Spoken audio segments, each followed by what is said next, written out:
भोला खुश रहे एक लोटा जल से, नाही कवनो फल से ना। भोला खुश रहे एक लोटा जल से, नाही कवनो फल से ना, नाही कवनो फल से ना। ना शिव के भावे हो शाला दुशाला, ना शिव के भावे हो शाला दुशाला। शिव जी खुश रहे, शिव जी खुश रहे छलवा बागंबर से, नाही कवनो फल से ना। शिव जी खुश रहे छलवा बागंबर से, नाही कवनो फल से ना, नाही कवनो फल से ना। भोला खुश रहे एक लोटा जल से, नाही कवनो फल से ना, नाही कवनो फल से ना। ना शिव के भावे हो मोतियन के माला, ना शिव के भावे हो मोतियन के माला। शिव जी खुश रहे नाग विषधर से, नाही कवनो फल से ना,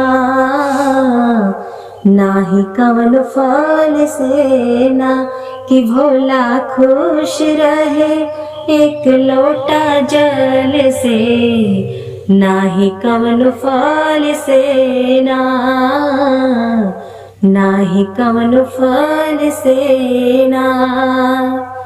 ना शिव के भावे हो आजन बाजन, ना शिव के भावे हो आजन बाजन। शिव जी खुश रहे डमरू त्रिशूल से, नाही कवनो फल से ना, नाही कवनो फल से ना। भोला खुश रहे एक लोटा जल से, नाही कवनो फल से ना,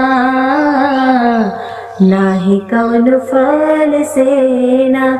कि भोला खुश रहे एक लोटा जल से, नाही कवनो फल से ना, नाही कवनो फल से ना, नाही कवनो फल से, नाही कवनो फल से ना, नाही कवनो फल से। कि भोला खुश रहे एक लोटा जल से, नाही कवनो फल से ना, नाही कवनो फल से ना।